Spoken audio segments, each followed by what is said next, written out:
राष्ट्रीय शिक्षा नीति 2020 के अनुसार, और नया टाइम आपको पता ही है 7 बजे शाम को हम लोग मिल रहे हैं डेली। थोड़ा सा लेट चल रहा है अभी क्योंकि नया नया हमने ये शुरू किया। आईफोन में ऐप वर्क नहीं कर रहा है ऑफकोर्स, तो अभी एग्जैक्ट 7 बजे आने में शायद एक आध दिन लग जाए, बट कोशिश यही है कल से एग्जैक्ट 7 बजे शुरू कर दें। ठीक है जी, चलिए स्टार्ट करते हैं। शाम को 7 बजे 7 PM। राष्ट्रीय शिक्षा, पहला क्वेश्चन है, राष्ट्रीय शिक्षा नीति 2020 के अनुसार निम्नलिखित में से भारत सरकार की कौन सी पहल, यानी गवर्नमेंट की कौन सी स्कीम है, कौन सा इनिशिएटिव है, कौन सी पहल है, इस बात पर बल देती है कि विद्यार्थी अधिकांश रूप से प्रमुख भारतीय भाषाओं की उल्लेखनीय एकता के बारे में जानेंगे। हिंदी पेडागॉजी, इंग्लिश पेडागॉजी, दोनों में क्वेश्चन पूछा जा चुका है, सामने आपके आंसर है। फिर भी अगर आधे से ज्यादा लोग, 42% लोग ही सही जवाब दे पा रहे हैं, कहाँ है बाकी के 58% लोग? देखो तीन जो थर्ड ऑप्शन है, 40% लोग थर्ड ऑप्शन कह रहे हैं। मैंने आपको यही मैं आज देखना चाहती थी कि मैंने यहाँ लिखा भी हुआ है, देखो है ना, ये आपको एक प्रॉपर लोगो बना हुआ है इस इनिशिएटिव का, एक भारत श्रेष्ठ भारत, है ना। जानबूझ के इसको छोटा किया गया ताकि आप ठीक से ना पढ़ पाएं, लेकिन जो भी ध्यान दे रहा होगा और जिसको आंसर नहीं भी पता था वो पता कर सकता था, है ना। तो ये थर्ड नहीं है, सर्व शिक्षा अभियान नहीं है। सर्व शिक्षा अभियान एक पहल थी, 2001 के अराउंड शुरू हुई थी, और SSA बोलते हैं इसको। और जो यूनिवर्सलाइजेशन ऑफ एलिमेंट्री एजुकेशन के तहत ये बात शुरू की गई थी, यानी शिक्षा के सार्वभौमिकरण की बात की जाती है, जहाँ पे 6 से 14 वर्ष के बच्चों को हम फ्री एजुकेशन की बात करते हैं। तो वो सब पढ़ें, सब बड़े टाइप के नारे आपने देखे होंगे, बट ये वो नहीं है, क्योंकि यहाँ पे बात कुछ और है। इन्होंने पूछा कौन सी पहल है जो इस बात पर बल देती है कि विद्यार्थी अधिकांश रूप से प्रमुख भारतीय भाषाओं की उल्लेखनीय एकता के बारे में जानेंगे। तो ये भारतीय भाषाओं के बारे में नहीं था, लिटरेसी के बारे में था, साक्षरता के बारे में था जो सर्व शिक्षा अभियान था। ये आपको ध्यान रखना है, ये भाषाओं की एकता के बारे में नहीं था। भाषाओं की एकता या अलग अलग राज्यों या संस्कृति की एकता की कोई कह रहा है मैम उल्लू भी बना रहे हैं, सामने दिए हैं, हम देख भी नहीं पा रहे हैं। एग्जैक्टली, है ना। तो मैं वो वाला जो बचपन में जोक क्रैक करता था ना, उल्लू बनाया, बड़ा मजा आया। तो बनाया कहाँ, बनाने की जरूरत नहीं, आप खुद ही बन गए हैं, या पता नहीं पहले से हैं कौन ही कह सकता है। मतलब ऐसे जब आपको देख लेना चाहिए, यही तो हमारी अवेयरनेस है। हम होते ही नहीं आधे टाइम, कहीं जहाँ होते हैं वहाँ हम होते ही नहीं। तो खैर आ जाइए फटाफट से, समझते हैं कहानी क्या है। और अभी अभी लाइब्रेरी पहुंची, घर अभी अभी घर से लाइब्रेरी पहुंची, या लाइब्रेरी से घर। ओके, अभी क्लास, मज़ा तो आ रहा है पढ़ने में, बहुत बढ़िया। समय ली, बहुत बढ़िया, बहुत सारे लोग लाइब्रेरी में पढ़ते हैं। चलिए, तो भारतीय भाषाओं की एकता की अगर हम बात करें, या राज्यों की भी एकता की अगर हम बात करें, हमारी संस्कृति जो एक राज्य से दूसरे राज्य में जो भी विभिन्नताएं हैं उनको एकता के रूप में हम और आगे लेकर के आ सकें, इस चीज के लिए एक इनिशिएटिव लेकर के आई भारत सरकार, जिसका नाम स्वच्छ भारत अभियान बिल्कुल नहीं है। मतलब ये डिफरेंट स्कीम है जिसका नाम सिंपल है एक भारत श्रेष्ठ भारत, क्योंकि भारत की एकता की बात हो रही है, चाहे वो भाषा के आधार पे हो, खाने के आधार पे हो, त्योहारों के आधार पे हो। और इसमें क्या हुआ है, कई राज्यों को एक साथ कोलैबोरेट करने को भी कहा गया है कि अगर हम देखें तो अगर कोई नॉर्दर्न स्टेट है, उत्तर भारत का कोई राज्य है जैसे पंजाब, तो उसको साथ में जोड़ दिया गया, एक पेयर बना दिया गया आंध्र प्रदेश के साथ, या दिल्ली है तो सिक्किम के साथ पेयरिंग कर दी गई। तो इस तरह से अलग अलग स्टेट को, मान लीजिए जो बिल्कुल जहाँ पे बहुत ज्यादा विभिन्नता देखने को मिलती है, दो राज्यों को एक साथ ला करके, ताकि वहां के लोग, भारत एक ही है ना, तो यूनिटी इन डाइवर्सिटी की जब हम बात करते हैं, यानी विभिन्नता में एकता की जब हम बात करते हैं, तो ये जो स्कीम है बहुत हेल्पफुल है, चाहे वो भाषा हो, खाना हो, त्योहार हो, डांस हो, गाना हो, व्हाटएवर। तो एक भारत श्रेष्ठ भारत यहाँ पे आंसर हो जाएगा कि प्रमुख भारतीय भाषाओं की उल्लेखनीय एकता के बारे में जानेंगे बच्चे, कहाँ, एक भारत श्रेष्ठ भारत की स्कीम से। ठीक है, डिजिटल इंडिया जो है, लोग डिजिटली आए, अलग अलग प्लेटफॉर्म पे भारतीय भाषाओं को भी इन्वॉल्व किया जाए, ये सारी बातें, डिजिटल इंडिया एक अपने आप में प्रोग्राम है, बट वो डिजिटली या डिजिटलाइज करने के लिए है, जो भी चीज़ें हैं या प्रक्रियाएं हैं उनको, ना कि भाषाओं की एकता के लिए। तो भाषाओं की एकता की, या हम विभिन्नता की बात कर रहे हैं, सांस्कृतिक विभिन्नता की, इनको सबको एक साथ लाने के लिए एक भारत श्रेष्ठ भारत जो आपका इनिशिएटिव है वो काम में आएगा। सिंपल बात। आगे बढ़ेंगे, क्वेश्चन नंबर 2 देखिएगा, ये क्या कहता है। क्वेश्चन नंबर 2 क्या कहेगा भाई, फटाफट से देखना।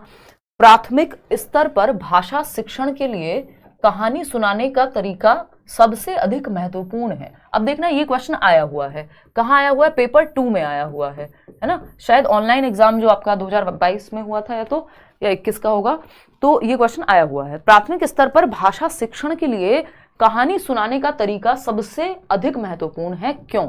यानी हम कहते हैं कि अब देखो आया है पेपर 2 में, यानी 6 से 14 वर्ष वाले बच्चों के लिए, सॉरी 11 से 14 वर्ष वालों के लिए, क्योंकि 6th to 8th क्लास में 11 से 14 वर्ष के बीच में होगा बच्चा। तो अगर हम देखें जब 6th to 8th की जब हम बात कर रहे हैं, लेकिन क्वेश्चन किस बारे में है, प्राइमरी के बारे में, तो इसमें कोई फर्क नहीं पड़ता। जिन लोगों को लगता है लैंग्वेज 1 लें, लैंग्वेज 2 लें, पेपर 1 लें, पेपर 2 लें, क्या ये सबके लिए कवर हो जाएगा? भाई क्वेश्चन जो सिलेबस है वो क्वेश्चंस एक ही लॉट में बनते हैं, उन्हीं में से कुछ क्वेश्चंस जाएंगे पेपर 1 में, पेपर 2 में, कोई बहुत ज्यादा फर्क नहीं पड़ता। कुछ टॉपिक्स में तो फर्क ही नहीं पड़ता, ठीक है ना। और इवन सब्जेक्ट्स जहां पे सिलेबस सेम है, क्योंकि सिलेबस सेम है, चाहे वो सीडीपी पेपर 1 हो, पेपर 2 हो, लैंग्वेज पेपर 1 हो, पेपर 2 हो, लैंग्वेज 2 हो, लैंग्वेज 1 हो, तो कोई दिक्कत नहीं है। बिना कुछ सोचे समझे इसमें बहुत ज्यादा आप सिंपली अगर लैंग्वेज की प्रैक्टिस करें, इवन हिंदी पेडागोजी, ये चाहे D2+ में पूछ ले कल को, केवीएस में आजकल तो नहीं आता है, बट अगर पेडागोजी का क्वेश्चन कहीं भी हिंदी का पूछा जाएगा तो ये सारे क्वेश्चन हेल्पफुल हैं, है ना। तो कई लोग तो बस यही पूछते रहते हैं पूरे टाइम, ये उस पेपर में आएगा, ये वहां हेल्पफुल है। तो भाई जब अगर टॉपिक दिया हुआ है आपके पेपर में तो ये हेल्पफुल भला क्यों नहीं होगा, है ना। ऐसा कैसे हो जाएगा कि ये हेल्पफुल ना हो, ठीक। चलिए खैर समझते हैं कहानी। तो अगर हम देखें तो महत्वपूर्ण कहानी सुनाना क्यों महत्वपूर्ण है, सबसे अधिक महत्वपूर्ण क्यों है? स्टोरी टेलिंग की बात हो रही है। ये मेथड अपने आप में सबसे पुराना मेथड है स्टोरी टेलिंग, कि स्टोरी सुना करके आप बच्चों को सिखा रहे हैं, या हम कई बार बहुत बातें करते हैं किससे सुना रहे हैं मान लीजिए, तो वो बहुत इफेक्टिव माना जाता है। ये मेथड अपने आप में बहुत ही महत्वपूर्ण माना जाता है, और प्राइमरी लेवल पे तो और ज्यादा या सबसे महत्वपूर्ण। आखिर ऐसा क्यों? आपने दादी नानी की कहानियां सुनी ही होंगी, तो ऐसा क्यों होता है? क्योंकि यह एकीकृत भाषा कौशल विकसित करने के लिए उपयोगी है, यानी इंटीग्रेटेड लैंग्वेज स्किल्स। जो अगर हम भाषा कौशलों की बात करें तो लिसनिंग, स्पीकिंग, रीडिंग, राइटिंग, जिसको हम हिंदी में सुबो पाली कह देते हैं, सुनना, बोलना, पढ़ना, लिखना, है ना। तो ये सारे जो कौशल हैं, ये सारे जो कौशल हैं, इनको इंटीग्रेटेड वे में आप सीख पाते हैं जब आप कहानी की बात करते हैं, तो है ना। तो कहानी सुनाना क्यों महत्वपूर्ण हो जाता है? बच्चा कल्पना भी करेगा, बच्चा सुनेगा भी तो समझेगा भी, फिर लिखना, सुन करके लिखने को भी आप कह सकते हैं उसको, फिर पढ़ने को भी आप कह सकते हैं, है ना। तो इसमें ऑलमोस्ट चारों कौशल जो हैं आपके वो एकीकृत रूप में विकसित हो सकते हैं अगर स्कूल में यूज किया जाए तो, और अगर घर में यूज कर रहे हैं तो सुनना बोलना तो एटलीस्ट बेहतर होगा ही। और उसकी जो कल्पना करने की क्षमता है, वो इमेजिन करते हो ना आप, जैसे जैसे आपको कोई अच्छी स्टोरी टेलिंग अगर जिसकी होती है तो वो ऐसी कहानी आपको सुनाएगा कि जैसे आपके दिमाग में चीजें इमेजिन होने लग जाएंगी, है ना। तो यह एकीकृत भाषा कौशल विकसित करने के लिए क्या है? उपयोगी है। इतनी बात क्लियर है। यह कक्षा में मस्ती पैदा करती है, भाई मौज मस्ती आती है इससे। तो मौज मस्ती या जो एंजॉयमेंट है वो सेकेंडरी चीज है यहाँ पे। ऐसा नहीं है सिर्फ मौज मस्ती के लिए स्टोरी टेलिंग को हम यूज करते हैं, ठीक। यह काल्पनिक संसार में ले जाती है, हमें कल्पनाओं के संसार में ले जाती है। अब कई लोगों को अभी मैंने बात जो डिस्कस की उनको लगा होगा हाँ कल्पनाओं के संसार में तो ले जाती है, लेकिन मेन जो मुद्दा है वो ये थोड़ी कि कल्पनाओं के संसार में ले जाना। उन कल्पनाओं के संसार में जाकर के आपकी जो बाकी स्किल्स डेवलप हो रही हैं वो महत्वपूर्ण है। यह बच्चों की शब्दावली में सुधार करती है, यानी जो आपकी वोकैबुलरी है वो बेहतर होती है। हाँ बिल्कुल होती है। तो ये चारों ऑप्शन सही हो गए, और ऐसा पेडागोजी में होता है कि ऑप्शन सारे सही होंगे, फिर भी आपको एक बेस्ट ऑप्शन चूज करना है जो या तो अपने अंदर बाकी ऑप्शंस को समाहित करके रखे हुए है या फिर उन सबसे बेहतर है। दो ही ऑप्शन, मतलब दो ही केस बनेंगे एक ऑप्शन को चूज करने में, या तो बाकी ऑप्शन उसके अंदर आ जाए या फिर वो सबसे बेस्ट हो, ठीक।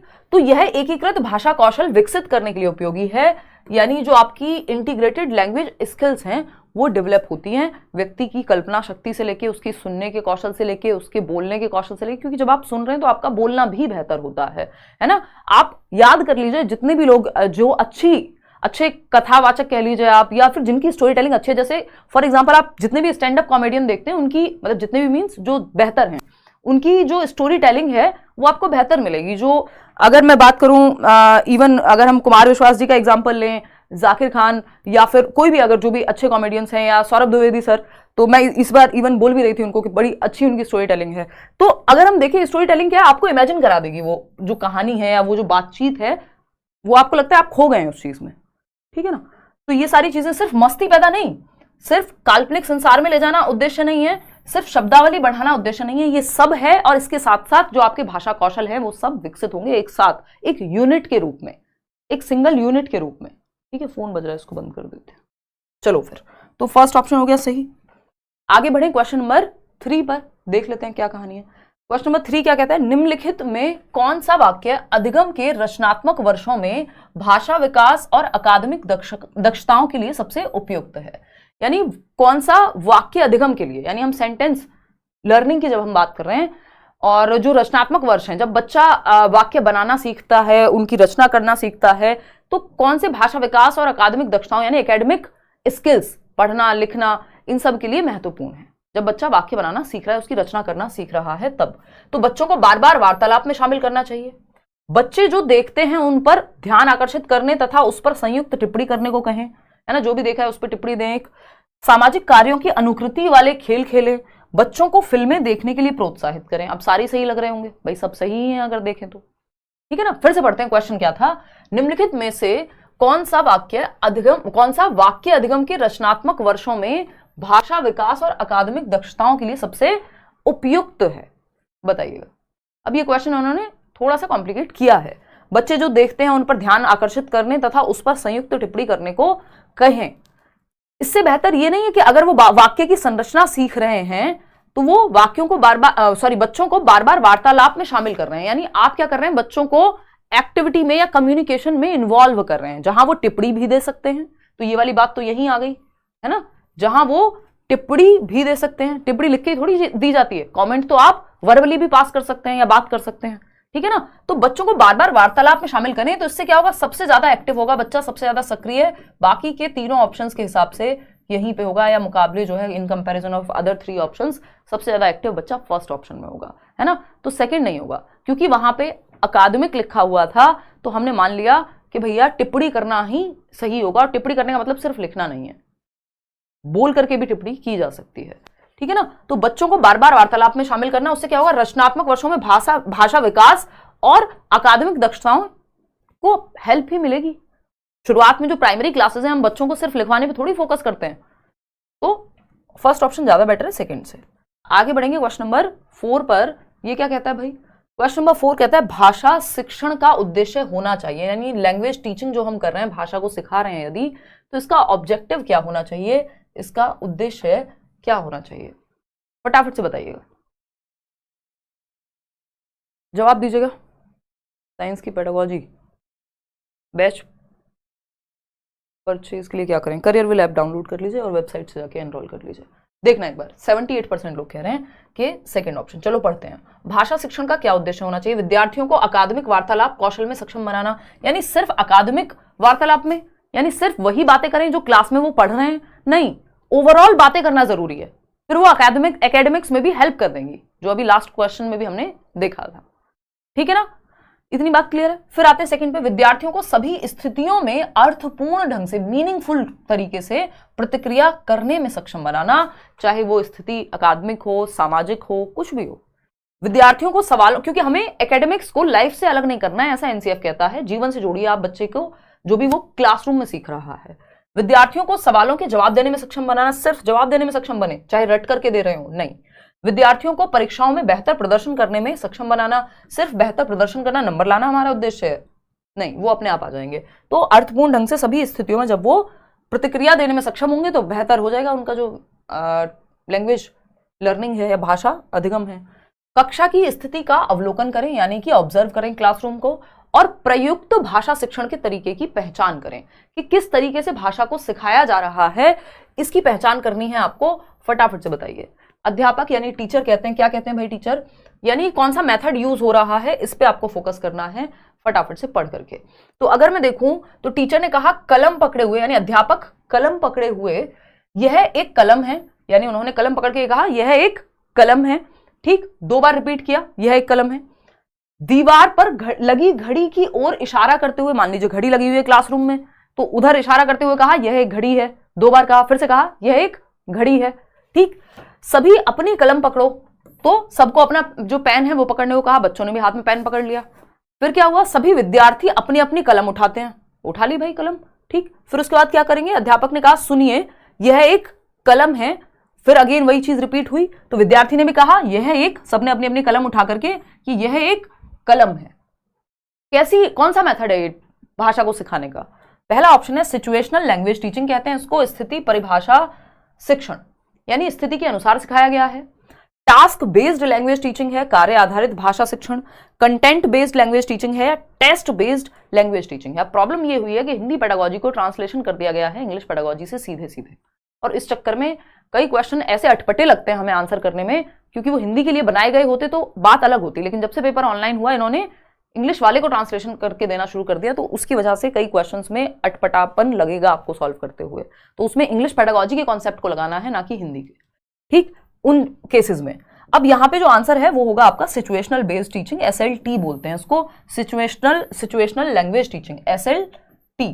जितने लोग भी टास्क बेस्ड TBLT बोल रहे हैं इसको, तो वो गलत हो जाएगा आंसर। 37% लोग जो कि बोल ही रहे हैं, इसमें कोई भी जवाब सही दे नहीं पा रहा है ना। इसमें देखो कंटेंट बेस्ड भी नहीं है, ये कोई कंटेंट थोड़ी पढ़ाया आपको, वर्ड्स रटवा दी हो, वो होगा कंटेंट बेस्ड, नाउन प्रोनाउन ये वो। अगर टास्क दिया होता तो बच्चों को टास्क दे देते हैं, टीचर रिपीट नहीं करवाते सिचुएशन दे करके।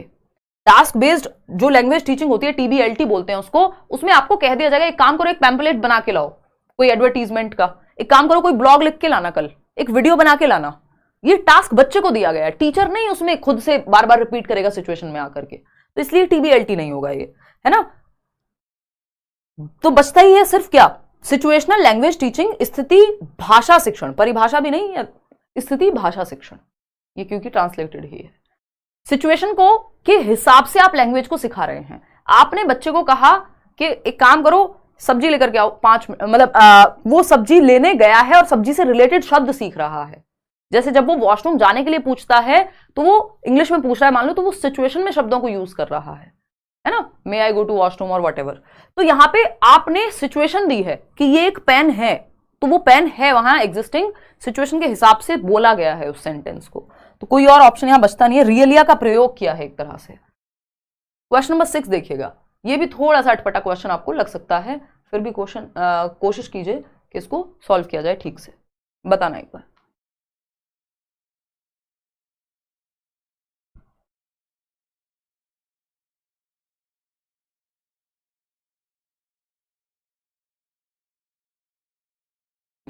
टाइम अपना 7 बजे का ही अभी के लिए याद रख लेना है। जो दोस्त आपके देख रहे थे, अभी बहुत दिनों तक छुट्टी रही है 8-10 दिन, तो उनको भी बता देना है कि अब 7 बजे होगी क्लास, आप लोग भी जल्दी फ्री हो जाएंगे, मैं भी, ठीक है ना। चलिए फटाफट से अब देखते हैं सेकेंड ऑप्शन, 37% लोग कह रहे हैं, फटाफट देख लेते हैं। अगर मैं देखूं 37% लोग जो कि सेकेंड ऑप्शन कह रहे हैं, इसमें आपका जवाब सही है। कॉलम 1 और कॉलम 2 आपको क्या है, सही कोड का चयन करना है अ और ब के आधार पे। मैंने फर्स्ट है, मैंने टिकट खरीदा, मैंने टिकट खरीदा, सीधा आपने रिपीट किया है इसी स्टेटमेंट को, तो रीस्टेटमेंट या पुनर्कथन कहेंगे, सेम बात आपने रिपीट कर दी। तो फर्स्ट का फर्स्ट हो गया, फर्स्ट का फर्स्ट यहां भी नहीं है, यहां भी नहीं है, हटा दो। फर्स्ट का फर्स्ट सिर्फ सेकेंड ऑप्शन में ही है, तो वैसे भी आपको दिमाग ज्यादा लगाने की जरूरत पड़ी ही नहीं है इसमें, तो सीधा आंसर मिल गया। 1 सेकेंड 3 सेकेंड जितने भी आपको फर्स्ट ऑप्शन पढ़ने में लगे होंगे, फर्स्ट का फोर्थ नहीं हो सकता। ट्रांसफॉर्मेशन या परिवर्तन कुछ नहीं है, 1 पैसे का परिवर्तन नहीं है। मैंने टिकट खरीदा और एक्सक्लेमेशन मार्क भी लगा हुआ है, मैंने टिकट खरीदा और फिर से ये मार्क लगा हुआ है, हिंदी में क्या कहते हैं उसको,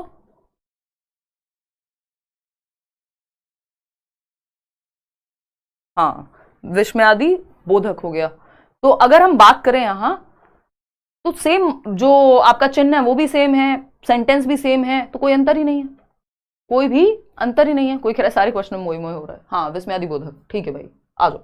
तो अगर हम बात करें यहाँ पे सब कुछ सेम है, तो ये रिपीट हुआ है सीधा सीधा, रीस्टेटमेंट है, पुनर्कथन है, कि किसी ने कहा कि गांधी जी ने फलानी फलानी बात कही थी, आपने उसको कोट एंड कोट करके लिख दिया एक, तो ये क्या है, रीस्टेटमेंट है, आपने उसको रिपीट किया जस्ट, ठीक। तो ये एक बात हो गई। फिर आता है सेकेंड ऑप्शन, उसे कहो कि मेरी प्रतीक्षा करे, वैसे तो आंसर इसमें मिल ही गया है बट फिर भी देख लेते हैं। उसे कहो कि मेरी प्रतीक्षा करे, मेरे लिए रुको, तो कोई एक भाव यहां पे कन्वे किया जा रहा है, एक्सप्रेस किया जा रहा है ना, अभिव्यक्त किया जा रहा है, तो ये इन्फ्लेक्शन हो गया। वह मेरा पता जानता है, वह मेरा पता जानता है, ठीक। तो फिर ये एक्सक्लेमेशन यहां पे ऐड हो गया, तो ये रीस्टेटमेंट नहीं है, ये भी इन्फ्लेक्शन में चला गया, एक भाव विकसित कर रहे हैं, आवाज के थोड़े बहुत उतार चढ़ाव से अभिव्यक्त कर रहे हैं भाव को।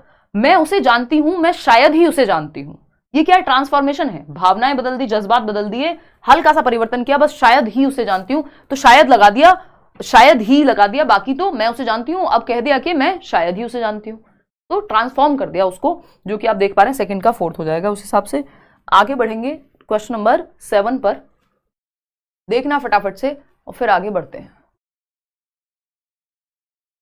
फटाफट से जवाब दीजिए। क्वेश्चन नंबर 7, शालिनी एक विद्यार्थी को किसी अजनबी को निर्देशन देने की कल्पना करने की का निर्देश दे रहे हैं। यानी एक विद्यार्थी है जो किसी अननोन पर्सन को, अजनबी को क्या दे रहे हैं, डायरेक्शन दे रहे हैं, निर्देश दे रहे हैं, गाइडलाइंस दे रहे हैं, है ना। कोई एक विद्यार्थी है, मान लीजिए विद्यार्थी है, एक तो किसी ने कोई अपना नाम ही नहीं लिखता है यहाँ पे आजकल, कोई विलेज टॉपर, कोई कुछ और लिख रहा है, इमरान या जयश्री, हाँ इनका नाम उठा लेते हैं। तो इमरान कह रहे हैं, या इमरान को कहा गया कि कोई एक अननोन पर्सन है, मान लीजिए प्रीति है, और इमरान तो जानते नहीं है प्रीति को, ठीक।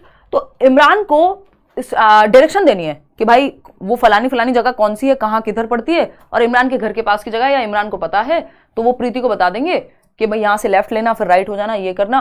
तो ये क्या है, बच्चे को कल्पना करनी है कि उसको कोई एक अजनबी इंसान मिला है जिसको बच्चा निर्देशन दे रहा है या गाइडलाइन दे रहा है, रास्ता बता रहा है, मान लीजिए। ऐसी कल्पना करनी है, इमेजिन करना है, एक्चुअल में नहीं कर रहा है बच्चा। तो ए स्टेटमेंट क्या है, क्षमा करें डाकघर कहाँ है, किसी ने पूछा उससे, अननोन ने। बी स्टेटमेंट क्या है, यह बैंक ऑफ इंडिया के पास है, बच्चे ने बताया, अपने दिमाग में कल्पना कर रहा है वो ऐसा। फिर ए स्टेटमेंट, या ए ने कहा सॉरी, अच्छा कृपया आप बताएं कि बैंक कैसे पहुंच सकते हैं। फिर ये जो विद्यार्थी है या बी व्यक्ति जो है, यह कहता है यह सिनेमा के बराबर में है, आप सीधे जाएं और सबसे पहले आने वाले बाएं रास्ते पर मुड़ जाएं, भाई लेफ्ट कट ले लेना, ठीक। यहां भाषा का संबंध किससे है, ये जो पूरी कहानी आपको यहां पे बताई गई, ये भाषा का संबंध किससे है, यहां पे सामाजिक संदर्भ से, संप्रेषणात्मक संदर्भ से, विशिष्ट कार्यात्मक संदर्भ से, या संरचनात्मक संदर्भ से। अब इसमें सब अपना अलग अलग जवाब देने में लगे हुए हैं, जो कि गलत है। अगर हम देखें, फिर से मोए मोए हो गया, कोई बात नहीं, ये विशिष्ट कार्यात्मक संदर्भ है, क्योंकि इन्होंने इंग्लिश पेडागोजी को ट्रांसलेट करके इतना बैंड बजाई है हिंदी की। विशिष्ट कार्यात्मक संदर्भ क्यों, क्योंकि ये एक स्पेसिफिक टास्क है, ये एक स्पेसिफिक सिचुएशन में यूज हुई लैंग्वेज है। संप्रेषणात्मक संदर्भ तब होता जब एक्चुअल में कन्वर्सेशन हो रही होती, जब दो लोग सच में बात कर रहे होते। ये कल्पना करने को कहा गया, विद्यार्थी अपने दिमाग में कल्पना कर रहा है, मैं एक दिन नानी के यहाँ जाऊंगा, ये खाऊंगा, है ना। और थोड़ा किशोरावस्था का विद्यार्थी है तो वो सोचेगा एक दिन मुझे लड़की मिलेगी, लड़का मिलेगा, मैं उसको ये कहूंगी, सफेद घोड़े पे आएगा, है ना। तो ये सब क्या है, वो कल्पना कर रहा है, तो वो अपने दिमाग में कल्पना कर रहा है। सुबह नींद खुली, पता लगा है ही नहीं कोई, वो अपने मन में ही बात चल रही थी। तो यहाँ पे कल्पना की जा रही है, ऐसा नहीं है कि दो लोग संप्रेषण कर रहे हैं, बात थोड़ी कर रहे हैं एक्चुअल में नहीं कर रहे हैं ना, कम्युनिकेशन हो नहीं रही है, तो ये कम्युनिकेटिव संदर्भ नहीं होगा या कॉन्टेक्स्ट नहीं होगा, संप्रेषणात्मक नहीं है। सामाजिक संदर्भ भी इसको नहीं कह सकते, क्योंकि अगेन एक तो कल्पना हो रही है और दो लोगों के बीच में बात हो रही है, कुछ हद तक समझ आता है, लेकिन कल्पना हो रही है अगेन, तो कोई सामाजिक कॉन्टेक्स्ट नहीं है, कोई समाज का कोई कार्यक्रम नहीं चल रहा था जिसमें कहीं कोई इस तरह की बात आ गई।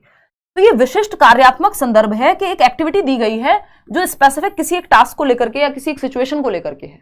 संरचनात्मक संदर्भ नहीं है, क्योंकि यहाँ पे आपने कोई सेंटेंस थोड़ी फॉर्म करना या उसमें कुछ वर्ब की कोई फॉर्म या कैसे बना, नाउन कहाँ आया, ये सब नहीं सीखा आपने। तो ये विशिष्ट कार्यात्मक संदर्भ है कि आपने एक ऐसी एक्टिविटी दी है जो रियल लग रही है, बट वो स्पेसिफिक सिचुएशन में ही रियल है। क्वेश्चन नंबर 8 देखना एक बार। क्वेश्चन नंबर 8 क्या कहता है भाई, ये कहता है प्राथमिक स्तर की पाठ्य पुस्तकों में शब्दों को इस प्रकार से व्यवस्थित किया गया है।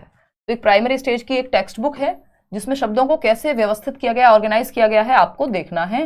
काला, माला, जाला और टाला, कुट, फुट और चुट। तो ये क्या है, ये एक प्राइमरी लेवल की पहली दूसरी क्लास की एक पाठ्य पुस्तक हो सकती है जिसमें इस तरह से शब्दों को व्यवस्थित किया गया है। निम्नलिखित में से कौन से समूह का प्रयोग भाषा के शब्दों को व्यवस्थित करने में किया गया है?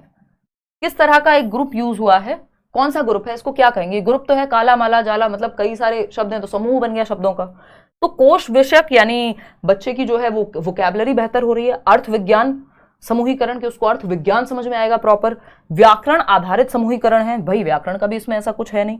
ध्वन्यात्मक समूहीकरण है। ये जवाब आप लोग सही दे पा रहे हैं ज्यादा संख्या में, 66% लोग। अब तक का पहला क्वेश्चन है जिसमें आप लोग सही से जवाब दे पा रहे हैं, 66% लोग। ध्वन्यात्मक समूहीकरण है यानी फोनेमिक या फोनिक ग्रुपिंग है कि फोनीम के हिसाब से या फिर साउंड के हिसाब से, अगर मैं कहूं ध्वन्यात्मक मतलब साउंड, जिसको फोनेटिक या फोनेटिक एस्पेक्ट कह देते हैं, फोन का मतलब ये साउंड। तो ध्वन्यात्मक समूहीकरण है कि ध्वनि के आधार पे आपने समूहीकरण किया है। काला, माला, जाला, टाला, कुट, फुट, चुट, फुट, ये सब क्या है? ये एक जैसे साउंड कर रहे हैं शब्द, हल्का हल्का, बस एक साउंड का अंतर है। तो ध्वनि के आधार पे आपने समूहीकरण कर दिया, जिसको आई थिंक इंग्लिश में हम क्या कहते हैं, किसी को याद हो रहा हो तो बताओ, याद आ रहा हो तो बताओ। इस तरह के शब्दों को हम प्रोनाउंसिएशन ठीक करने के लिए यूज करते हैं इंग्लिश में। मुझे याद नहीं आ रहा, चलो इंग्लिश पेडागोजी में पढ़ा देंगे, कोई बात नहीं, सब ने इंग्लिश पेडागोजी लिया भी नहीं है, ठीक। तो वो हल्का सा स्लाइड चेंज के लिए, प्रोनाउंसिएशन के लिए इन शब्दों को यूज किया जाता है छोटी क्लास में, कि बच्चा ठीक से प्रोनाउंस कर पाए। क्वेश्चन नंबर 9 देखना एक बार, ये क्या कहता है भाई, एक पाठ्य अपने पूर्व ज्ञान का उपयोग करके अर्थगत व वाक्यात्मक संकेत बनाती है। यानी पाठ्य से मतलब यहाँ पे पढ़ने वाले से है, पढ़ने वाली से है अगर मैं कहूं तो। एक रीडर है जो पढ़ रही है और वो ज्ञान का उपयोग करके, पूर्व ज्ञान का, जो प्रीवियस नॉलेज जितना वो पहले से जानती हैं, उसका उपयोग करके अर्थगत एवं वाक्यात्मक संकेत बनाती हैं, जो उनको मीनिंगफुल लगे और वाक्यों में वो प्रयोग कर सकें, इस तरह के संकेत। और फिर अन्य विशिष्ट जानकारी पर जाती हैं, जहां पाठ्य पढ़ने का कौन सा मॉडल अपनाती हैं। यहां पाठ्य जो है, जो पढ़ने वाली है, रीडर है, वो कौन सा मॉडल है। तो पूर्व ज्ञान का उपयोग करके अर्थगत एवं वाक्यात्मक संकेत, पहले वो अर्थ निकाल रही हैं, अर्थ को समझ रही हैं, जो भी चैप्टर उनके सामने आया प्रीवियस नॉलेज के आधार पे, जितना भी उनको पहले से आता था, उन्होंने चित्र देखा, उन्होंने कुछ पढ़ा, एक नजर सरसरी निगाह से देख लिया, और फिर उसके बाद वो सेंटेंसेस पे जा रही हैं, वाक्यों पे जा रही हैं। अर्थ से वाक्यों पे जाना कैसे भूल गए आप, अर्थगत, अर्थ से वाक्यों पे जाना, फिर वाक्य से शब्दों पे भी जा सकती हैं वो, इसको टॉप डाउन अप्रोच बोलते हैं। अगर वो शब्दों से या वाक्य से अर्थ की ओर जा रही होती तो ये बॉटम अप हो जाता। तो आंसर क्या होगा इसका, टॉप डाउन मॉडल, क्योंकि पहले वो अर्थ पे जा रही हैं, अपनी जो भी उनको प्रीवियस नॉलेज है। आपने किसी एक बुक में एक चैप्टर को देखा, आपने हल्की हल्की सरसरी निगाह से देखा और देखा इसमें क्या पिक्चर, अच्छा ये किस बारे में हो सकता है, ठीक है ना। तो पहले वो अर्थ बना रही हैं, या उन्होंने चैप्टर पढ़ा और एक समरी उनके दिमाग में आई, और फिर वो एक एक सेंटेंस पे ध्यान दे रही हैं, या उसमें वोकैबुलरी को याद कर रही हैं। जैसे हम पहले कहानी पढ़वाते हैं, फिर उसके बाद जो उससे रिलेटेड क्वेश्चंस हैं वो करवाते हैं। तो टॉप डाउन मॉडल है ये, ना कि बॉटम अप। और समग्र भाषा मॉडल, ये समग्रता को प्रभावित या मतलब प्रमोट करता है एक तरह से, टॉप डाउन, लेकिन सेकेंड ऑप्शन यहाँ पे सही होगा। बॉटम अप होता है कि जब आप अर्थ से, शब्दों से, वाक्यों से, आपका जो पद्य या गद्य या फिर एक पैसेज है ना, अपठित गद्यांश या पद्यांश पे जाते हैं, फिर वाक्यों से, फिर उस गद्यांश से आप पूरी कहानी को समझते हैं, वो है बॉटम से अप की ओर जाना। यहाँ अर्थ से आप वाक्य और पैसेज की तरफ जा रहे हैं, तो ये टॉप से बॉटम की ओर आना है, क्योंकि टॉप क्या है, कहानी का पूरा अर्थ समझना टॉप है, अर्थ तक पहुंचना बॉटम से अप हो जाएगा, ठीक है जी। चलिए खैर थर्ड ऑप्शन पे चलते हैं। ये क्या कहता है, भारतीय संविधान के अनुसार अंग्रेजी भाषा की क्या स्थिति है। ये क्वेश्चन कई बार पूछा जा चुका है, मल्टीपल टाइम्स रिपीट होता है। भारतीय संविधान के अनुसार, ये नहीं पूछा एनसीएफ के अकॉर्डिंग, तो क्या है, ग्लोबल है लैंग्वेज। एनसीएफ के अकॉर्डिंग क्या है, ग्लोबल लैंग्वेज भी है और सेकेंड लैंग्वेज भी है, दोनों है। तो डिपेंड करेगा क्वेश्चन ने किस तरह से पूछा है, और 99% केसेस में तो आपको ग्लोबल ही लगाना है। तो दूसरी भाषा भी है, ग्लोबल लैंग्वेज भी है, लेकिन एनसीएफ के अकॉर्डिंग। किसके अकॉर्डिंग पूछा है आपसे, इंडियन कॉन्स्टिट्यूशन यानी भारतीय संविधान के अनुसार। अब क्योंकि ये इंग्लिश से ट्रांसलेट होता है, इसलिए आपसे हिंदी के पेपर में इंग्लिश के बारे में बात कर रहे हैं, इंग्लिश लैंग्वेज के, क्योंकि वही इंग्लिश के क्वेश्चंस ही आ रहे हैं हिंदी पेडागोजी में आजकल। तो अगर मैं भारतीय संविधान की बात करूं, तो जब हम हिंदी भाषा की बात कर रहे हैं, तो हिंदी भाषा क्या है, ऑफिशियल लैंग्वेज है। ऑफिशियल समझते हैं आप, प्रशासनिक भाषा कह लीजिए आप। लेकिन अगर मैं कहूं आर्टिकल 3431 के तहत, ठीक, 1963 में 1963 में AOL आया था, जिसके अंदर हिंदी और इंग्लिश दोनों भाषाओं की बात हुई थी। हिंदी ऑफिशियल लैंग्वेज है, यानी प्रशासनिक भाषा कह लीजिए आप, या शासकीय भाषा कह लीजिए। और अंग्रेजी की जब हम बात करते हैं, तो इंग्लिश क्या है, यहाँ पे इसकी सहकारी है, यानी इसकी एसोसिएट ऑफिशियल लैंग्वेज जिसको हम कहते हैं। तो सहयोगी प्रशासनिक भाषा या फिर सह प्रशासनिक भाषा है क्या, अंग्रेजी, और प्रशासनिक भाषा क्या है, हिंदी है। और ये बात कहां कही गई थी, 1963 के एसोसिएट ऑफिशियल, मैं भूल गई है जो एक्ट था, अभी बताया था ना आपको, ओला में, सॉरी, एसोसिएट ऑफिशियल लैंग्वेज है इंग्लिश, ओला में AOL कहा गया था, ऑफिशियल लैंग्वेज एक्ट ओला। ये वो कैब वाली ओला नहीं है, ये एक एक्ट था 1963 में आया था, ऑफिशियल लैंग्वेज एक्ट। यानी जो प्रशासनिकीय जो भाषा की अगर हम बात करें, तो ये प्रॉपर एक एक्ट आया था जिसमें हिंदी क्या है, ऑफिशियल लैंग्वेज है, इंग्लिश जो है वो एसोसिएट ऑफिशियल लैंग्वेज है, AOL है जो मैं पहले लिख रही थी। तो ये सहयोगी प्रशासनिक भाषा हो जाएगी, क्योंकि प्रशासनिक भाषा तो हिंदी है। और अगर हम बात करें, या राजभाषा आप कह सकते हो, बट अगर हम बात करते हैं किसकी, राष्ट्रभाषा की, तो राष्ट्रभाषा हिंदी नहीं है। अगर हम इस आर्टिकल के अकॉर्डिंग जाएंगे, राजभाषा है हिंदी, यानी प्रशासनिक भाषा भी आप उसको कह सकते हो, ठीक है ना। हिंदी ट्रांसलेशन की वजह से हमें भी दिक्कत होती है। रागिनी बिल्कुल सही बोल रहे हो। समायली, ओके, ठीक है, बात इतनी क्लियर है। चलिए, रागिनी तो अभी बैच में भी थे, याद है मुझे, आज आपके कई कमेंट पढ़े हैं। अकादमिक भाषा नहीं, एकेडमिक लैंग्वेज नहीं, इसको सहयोगी प्रशासनिक भाषा कहेंगे, क्योंकि प्रशासनिक भाषा या राजभाषा अगर होता तो हिंदी होती फिर उस केस में। चलिए क्वेश्चन नंबर 11 देखिएगा। क्वेश्चन नंबर 11 क्या कहता है, फटाफट से देखेंगे, आज कम ही क्वेश्चन है, हम 4 क्वेश्चन और करेंगे। कार्य आधारित भाषा सीखने में क्या तात्पर्य है? कार्य आधारित मतलब task based language teaching, TBLT, ठीक है, फटाफट से जवाब देना है। कार्य का वह भाग जो शिक्षार्थियों को भाषा के अवसर देता है, यानी किसी काम का वो हिस्सा जो बच्चों को लैंग्वेज के अवसर दे रहा है। कार्य का वह भाग जो समुदाय द्वारा किया जाता है, यानी कम्युनिटी कर रही है किसी काम को। कार्य का वह भाग जो माता पिता को उनके बच्चों के गृह कार्य के रूप में दिया जाता है, यानी होमवर्क के रूप में, उसको हम कार्य आधारित भाषा सीखना कहते हैं। या फिर कार्य का वह भाग जो शिक्षकों को कक्षा में करना होता है। फटाफट से बताइए कि यहां पे कार्य आधारित भाषा का मतलब क्या है। फर्स्ट ऑप्शन आप लोग कह रहे हैं कि शिक्षार्थियों को जो अवसर दे, एग्जैक्टली कार्य का वह भाग जो शिक्षार्थियों को भाषा के अवसर देता है कि भाई एक काम करो, एक रिपोर्ट लिख के लाना कल, या एक काम करो, एक पैम्फलेट बना के लाना, एक एडवर्टीजमेंट बना के लाना कल, है ना, या एक गूगल पे एक ब्लॉग लिख के लाना कल, मुझे दिखाना और फिर कि कैसा लिखा है, अपने विचार लिख के लाना इस चीज पे। तो ये टास्क है, कार्य दिया गया है आपको। तो कार्य का वह भाग जो शिक्षार्थी को भाषा के अवसर दे रहा है, जहां वो भाषा का इस्तेमाल करके कोई एक टास्क कंप्लीट कर सके, इसको अंग्रेजी में TBLT कहते हैं। आगे बढ़ेंगे क्वेश्चन नंबर 12 पर, फटाफट से जवाब दीजिएगा। भाषा अधिगम में रचनावाद किस पर केंद्रित है? रचनावाद समझते हैं आप, पियाजे, वाइगोस्की, जो बच्चे को एक्टिव रखने पे, सक्रिय रखने पे फोकस करेंगे। आपका जो NCF है वो भी रचनावाद पे बेस्ड है, क्योंकि ये टीचर को फैसिलिटेटर यानी सुविधादाता कहता है और बच्चा क्या है, सेंटर में है, ठीक। तो रचना या एक्टिव है बच्चा, तो रचनावाद किस पर केंद्रित होगा? जहां बच्चा एक्टिव होगा, जहां बच्चा सक्रिय होगा, वही ऑप्शन सही है रचनावाद के केस में। तो शिक्षार्थियों को नवीन, या ज्यादातर पेडागोजी के 99% क्वेश्चन इस बात से सॉल्व हो जाते हैं कि बच्चा सबसे ज्यादा कहां सक्रिय है, किस ऑप्शन में। तो शिक्षार्थियों को नवीन ज्ञान खोजने में व्यस्त रखने पर, यानी वो नए ज्ञान को खोजें डिक्शनरी से, इधर से उधर से, तो रचनावाद पे आधारित है ये बात। हाँ भाई, बच्चा रचना कर रहा है। अधिगम के लिए अभ्यास के रूप में अनुकरण की भूमिका निभाना, नकल करना रचनावाद में बिल्कुल भी नहीं आता, कि आप सिर्फ देख करके प्रैक्टिस कर रहे हो, बार बार लिख रहे हो सेम चीज को, उसमें कुछ भी रचना नहीं हो रही। ये रटंत विद्या है जो चलती नहीं है। प्रयोग के लिए व्याकरण नियमों को याद करना, अगेन रचनावाद याद करने पर, रट्टा लगवाने पर फोकस नहीं करता। कक्षा में शिक्षक की प्रभावी भूमिका पर, शिक्षक की भूमिका अभी मैंने आपको बताई, फैसिलिटेटर की है, सुविधादाता की है। टीचर है जहां बच्चे को समस्या है, उसको माहौल सेट करने के लिए, अच्छा एनवायरमेंट देने के लिए, लेकिन कॉन्ड्यूसिव एनवायरमेंट, समृद्ध वातावरण या समृद्ध परिवेश देने के लिए है टीचर, ना कि मुख्य भूमिका शिक्षक की होगी। दोनों, बच्चे और टीचर दोनों एक्टिव होते हैं। तो सबसे ज्यादा एक्टिव बच्चा होगा, शिक्षार्थियों को नवीन ज्ञान खोजने में मदद करने की, कि बच्चा एक्सप्लोर कर पाएगा, खोज कर पाएगा ज्ञान की, वो एक्टिव हो पाएगा।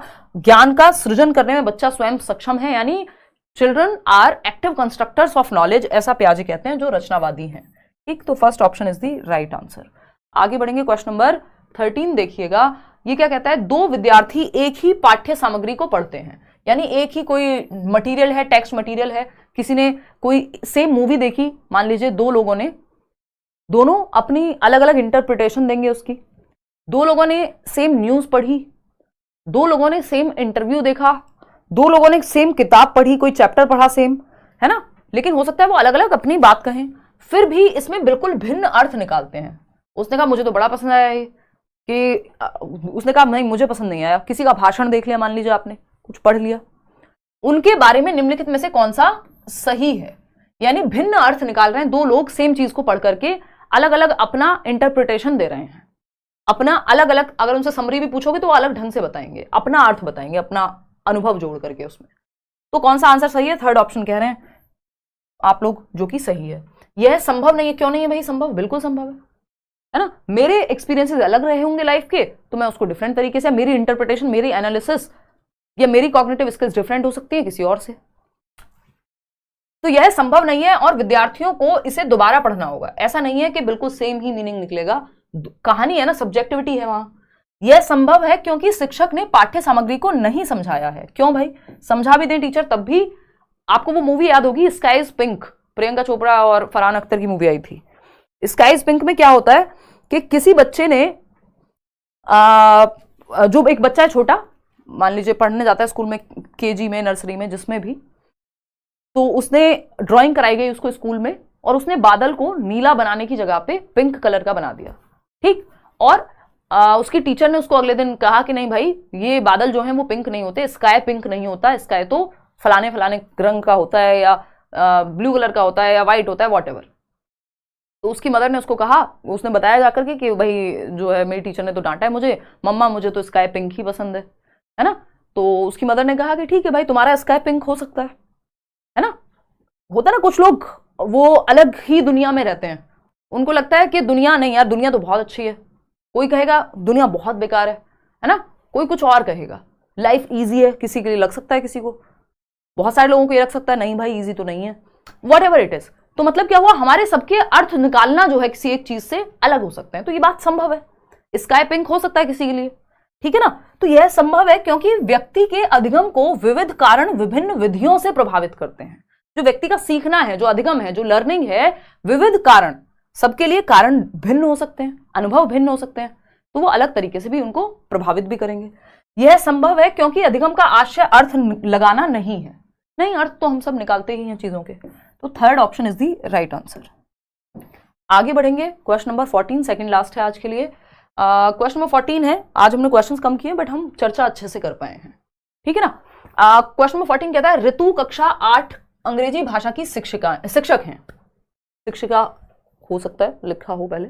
तो ऋतु कक्षा 8 अंग्रेजी भाषा की शिक्षिका हैं, क्या ही फर्क पड़ता है।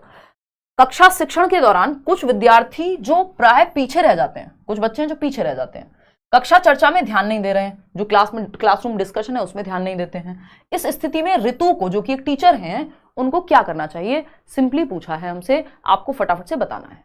हाँ, क्लास का टाइम चेंज हो गया अनिका, मैं शुरुआत में बता भी रही हूँ, बहुत सालों बाद चेंज हुआ है ना। फटाफट से बताइए। अगर हम देखें यहाँ पे 7 बजे हो गया शाम को, 9 बजे की जगह, ठीक है ना। तो फटाफट से बताइए, बच्चे पीछे रह जा रहे हैं, क्या करें। विषय वस्तु की, आप एक टीचर हैं, विषय वस्तु की व्याख्या बंद करके विद्यार्थियों को टिप्पणियां लिखवाना शुरू कर दें कि भाई तुम ये पर्टिकुलर नोट्स लिख लो, इनको रट्टा लगा लो और पेपर में पास हो जाना, क्योंकि वो पीछे रह गए हैं बच्चे, ये एकदम खराब तरीका हो जाएगा। उन विद्यार्थियों को ध्यान न देने के लिए डांटें, डांटना आपको अलाउड ही नहीं हो, ना आपको डांटना चाहिए, उससे कोई सुधरेगा नहीं। उन विद्यार्थियों को अनदेखा करके आगे बढ़ें, यानी इग्नोर ही कर देंगे तो फिर प्रॉब्लम सॉल्व कैसे होगी।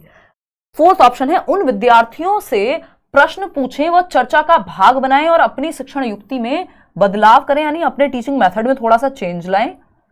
उनसे क्वेश्चंस पूछें, उनको इन्वॉल्व करें डिस्कशन में, वो ऐसा ना हो कि पीछे रह गए तो आप पीछे ही छोड़ दें उनको फिर। और दूसरा क्या होगा कि कक्षा चर्चा में ध्यान नहीं दे रहे हैं, तो जब हम इन्वॉल्व करेंगे उन्हीं से क्वेश्चन पूछ लो, तो जब क्वेश्चन पूछा जाएगा तो वो इन्वॉल्व होंगे चर्चा में। तो आपने थोड़ा सा अपने टीचिंग मेथड में चेंज किया और उनको इन्वॉल्व किया, इग्नोर नहीं कर सकते। तो fourth option is the right answer over here. आगे बढ़ते हैं, क्वेश्चन नंबर 15 देख लो, ये आज के लिए आखिरी सवाल है ना। क्या कहता है, एक अध्यापक ने विद्यार्थियों को समूहों में विभाजित किया, यानी ग्रुप्स में डिवाइड किया हुआ है, और हाथियों पर कहानी पढ़ने से पहले उनके बारे में आयोजित प्रश्नोत्तरी में भाग लेने के लिए कहा।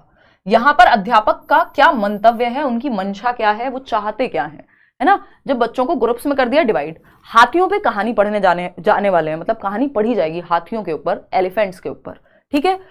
उस कहानी को पढ़ने से पहले उनके बारे में आयोजित प्रश्नोत्तरी में भाग लेने के लिए कहा गया।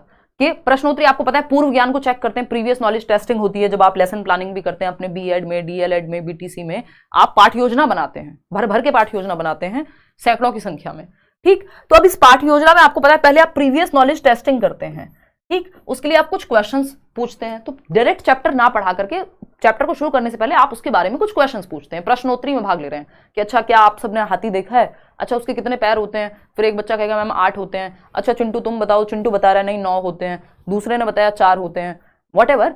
तो उसने, या किसी घूमने के चैप्टर के ऊपर, अभी तो हाथी की बात चल रही है तो कितने कान होते हैं, है ना, क्या होता है, कितना बड़ा होता है हाथी, तो वो अपने अपने एक्सपीरियंसेस शेयर करेंगे। तो इससे क्या होगा, पाठ को लेकर के रुचि जागृत हो रही है बच्चे में, इंटरेस्ट आएगा कि अच्छा कोई बात नहीं, अब हम डिस्कस करेंगे इसके बारे में, हाथी के बारे में। ऐसे चैप्टर शुरू किया जाता है, जिन्होंने भी ट्रेनिंग प्रॉपर की है जाकर के, वो उनको ये बात पता होगी, ठीक है ना। जिन्होंने स्कूल के पीछे पढ़ाई की, आई मीन जो इंस्टीट्यूट्स हैं उनके पीछे उनको पता है, फिर वो तो सीधा पेपर वेपर वाली स्थिति रही होगी। ऐसे भी कॉलेजेस हैं इंडिया में, क्या ही कर सकते हैं, ये सच्चाई है। फिर कोई बात नहीं, आप लोग सीटेट फिर अच्छे से पढ़ लेंगे इधर आके, और क्या करें। टॉपिक के प्रति रुचि पैदा करना, यानी जो टॉपिक है आपका, मान लीजिए हाथियों के ऊपर कहानी है, तो उसमें इंटरेस्ट पैदा होगा बच्चे का। अब उसकी रुचि जागृत होगी, उसका ध्यान आ जाएगा वहां पे, ठीक। तो सहपाठी पृष्ठपोषण, पाठ्य पुस्तक की समीक्षा लिखना, यानी उसका क्रिटिक लिख रहे हैं। अभी पढ़ तो नहीं वो पहले, इतनी छोटी क्लास में जब आप हाथियों पे कहानी सुना रहे हैं, क्रिटिक लिखवा दो। उनकी स्मृति का परीक्षण करना, नहीं स्मृति का परीक्षण करना नहीं, उनको एक्टिव रखना, उनकी थिंकिंग पे हमें फोकस करना है, ना कि रट कितना लेते हैं वो। हंस रहे हैं, नीतीश कह रहे हैं डायरेक्ट पेपर देने गए थे, हमें पता है, हाँ हमें पता है, ऐसे भी लोग हैं, कोई बात नहीं, क्या कर सकते हैं। सिस्टम की भी गलती है ना इसमें, लोगों की भी है, सिस्टम की भी है ना। कई लोग तो जॉब्स में हैं, वो बताते हैं अपनी कहानियां। चलो खैर, तो ये हुआ टॉपिक के प्रति रुचि पैदा कर रहे हैं हम, ठीक।